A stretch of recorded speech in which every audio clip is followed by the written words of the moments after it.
we get on to Manchester City now? Look, you heard Pep Guardiola speak earlier. Do you think there's any danger that his side take their eye off the ball after what was a huge win against Arsenal on Sunday? Certainly don't get that impression speaking to Pep Guardiola today. He was in pretty cheery mood as well when he made his way in for that news conference. But I think what we saw at the weekend, again, the way that Arsenal pressed Manchester City certainly earlier on in that game, and the way that City were able to work out the problems, solve it for themselves, and then cause Arsenal problems as well, tells you all about Manchester City at the moment and their mentality. Look, as well, it'll come down to fine margins, this title race, I'm sure of it, and maybe one of those could be a referee decisions now. Pep Guardiola wasn't getting into that today as regards the incident between Haaland and Gabriel, where a lot of people have said that Gabriel could have been shown a red card, but ultimately the fact that he's not going to serve a three-match ban, I suppose, could mean that he can play a massive part in the coming games for Arsenal still as well. But I think what has really served as a warning sign to Pep Guardiola in respect of Manchester City maintaining their focus is that when we talk about mentality, yes, Manchester City showed good mentality against Arsenal, but at the same time, that was that massive opportunity for Kai Havertz right at the death with that headed opportunity that he put over the crossbar. On another day, he scores it, and another day, we then come away questioning Manchester City's mentality, I suppose, as well. So the bottom line from Pep Guardiola today is that his players need to maintain their focus in the remaining games. Try to be same points as them. Obviously, it's a game in quick succession after Sunday. It's a different challenge facing Burnley than it is facing Arsenal. How do you ensure that everyone across the board resets after the high of Sunday and to be ready to go again? Yeah, we talk immediately in the dressing room after the game. Don't lose the focus. The focus is Arsenal is top of the league. Right now, in that moment, we'll be champion.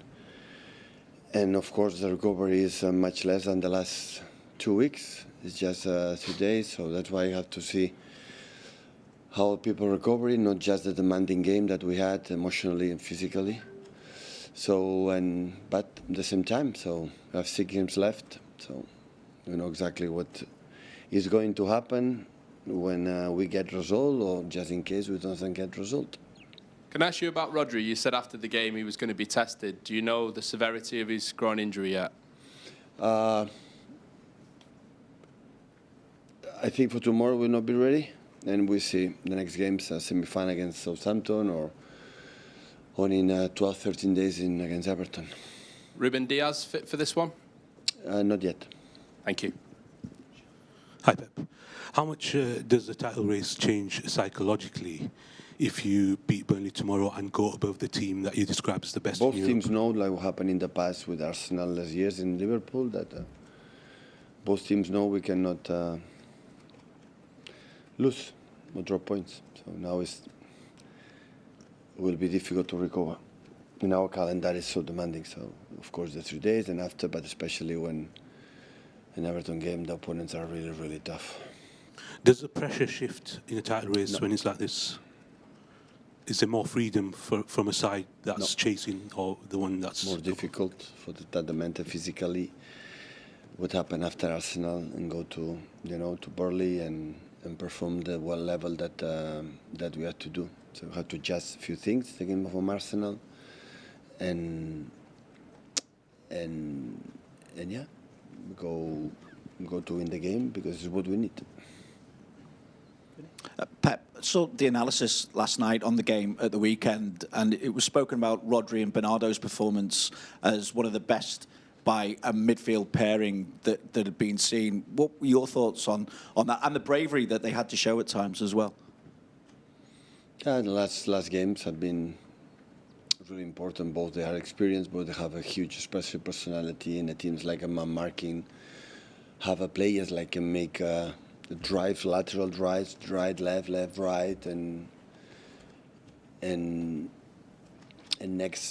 look the next action. His composure with and without the ball, his physicality, his many things. So they are not young guys anymore. Experienced guys played a lot of this type of games and know how it must be played, and they were exceptional, but not just that games. The last games. We cannot forget we have been 60, 70 months without Rodri. So the success of the teams belongs huge, massive part is depends of the players that you have. You don't have injuries. You are disposed mentally. They are in the right spot. Always you can compete. So that's why I'm really pleased how much we deal without Rodri. Last season was not perfect, but we are in FA Cup final and we finished third. So at the end, it's not a big mess.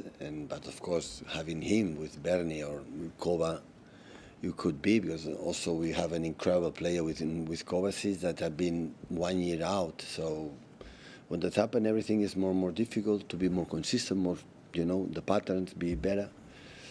Saying that, Nico Gonzalez, for example, helped us a lot, but a lot this season in absence from Rodri, and they help us to be in the position that we are right now. Games left for Man City. Does that leave any room for error?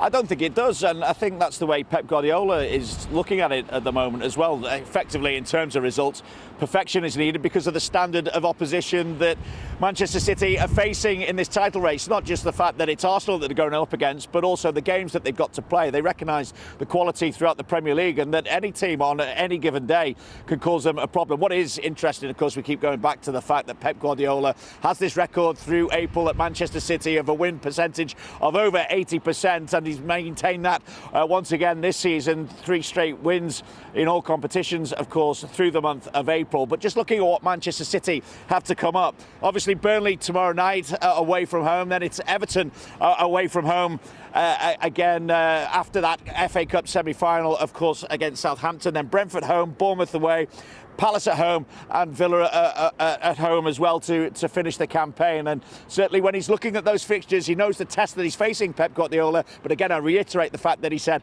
they're looking for perfection in terms of results. Well, look, given the experienced players that Guardiola has in his squad, we talk about this a lot. Do you think that gives City a bit of an edge in this title race? I think it does, although obviously at the moment they're looking at being without Rodri. Now, Pep Guardiola couldn't give us a specific time frame as regards that problem. What is expected that he will miss the game against Burnley, and certainly the FA Cup semi-final against Southampton as well. You get the impression, reading between the lines, that he was hopeful that he would be back for that game away against Everton, which is a Monday night football, again, a week on Monday. But in terms of the experience that they've got in that squad, the fact that they've been there, done it, and we saw, I keep mentioning the performance that we saw from Rodri and Bernardo Silva at the weekend as well, something that Pep Guardiola was full of praise for. And we talk about problem solving again. Bernardo Silva we saw caught early on in possession, deep inside his own half, but yet still having the bravery to get on the ball in deep areas and get Manchester City going and playing out and getting around that Arsenal press. And as I say, Manchester City worked that out very well at the weekend. And I suppose when you look at the mentality, you look at the attitude that those senior pros like Rodri and Bernardo Silva give this young Manchester City side as well, it all bodes well in terms of what they can do over the coming weeks, and certainly Pep Guardiola views it like that as well. Manchester City FC head into their clash with Burnley FC with one clear objective: go top of the Premier League. With the title race heating up, every match now carries massive importance, and this fixture could be a defining moment in their campaign. City have built a reputation for thriving under pressure, especially in the latter stages of the season. Their experience, squad depth, and ability to control games make them overwhelming favorites, but they know there is no room for complacency at this stage. Burnley, however, will not make it easy. Fighting for their own objectives, they have the potential to frustrate even the best teams. Matches like this often come down to patience, precision, and taking chances when they arise. For Manchester City, the key will be maintaining their attacking rhythm while staying defensively solid. If they can impose their style early and dictate the tempo, they will put themselves in a strong position to secure all 3 points. As the title race intensifies, the pressure continues to build. A win could send Manchester City to the top and shift momentum in their favor, but any slip could open the door for their rivals. The stakes couldn't be higher.